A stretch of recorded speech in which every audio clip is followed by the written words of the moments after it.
Қайырлы күн баршаңызға достар, каналыма қош келдіңіздер. Бүгін сіздермен өте дәмді әрі жұмсақ болып келетін пепперони пиццасын дайындайтын боламыз. Міндетті түрде видеомды соңына дейін қарап, тіркеліп, қоңырау шана басып кетуді ұмытпаңыздар. Ең әуелі ыдысымызға жылы суымызды құямыз. Менде 150 грамм су және үстінен 1 шай қасық қантымызды, жарты шай қасық тұзымызды саламыз. Және 3 ас қасықпен сұйық май құятын боламыз. Менде видеоға түспей қалыпты.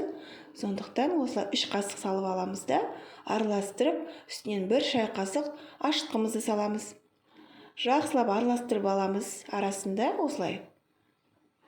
Енді ұнымызды аз-аздан сала отырып, қамыр илеп аламыз. Қамырымыз тым қатты болып кетпесін, сондықтан аз-аздан салыңыздар ұнды. Әуелі осылай қасықпен араластырып, басын біріктіріп аламыз. Әрі қарай қолымызбен илейтін боламыз.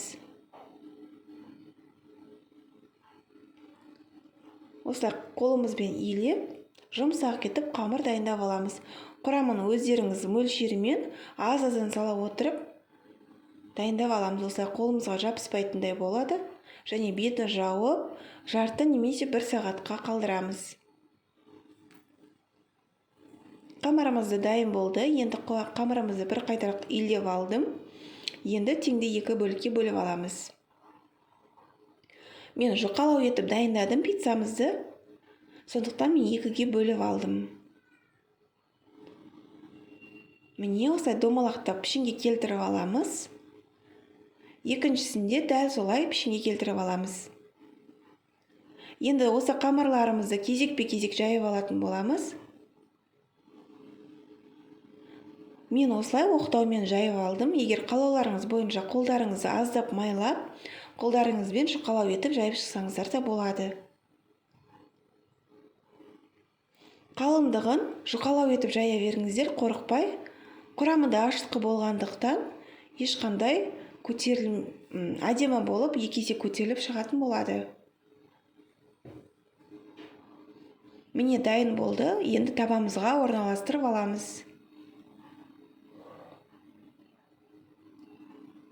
Мен алдын ала соусымызды дайындап алдым. Соусымызға кетчуп пен үй жағдайында майонезді араластырып дайындап алдым.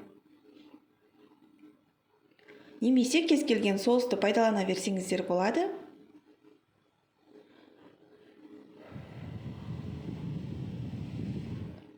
Осылай бір келкетіп жайып дайындап алған соң, алдын ала үккіштен өткізіп алған ірімшіктерімізді осылай барлық шетіне қойып шығатын боламыз. Көбірек болғаны жақсы, дәмді болып шығады. Енді алдын ала осы шұжықтарымызды жіңішке етіп дайындап алдық. Сол шұжықтарымызды үстінен арасына ашық етіп қойып шығамыз. Өздеріңіздің қалауларыңыз бойынша піскен етті немесе қазымен, немесе саңырауқұлақтармен пайдалана берсеңіздер болады.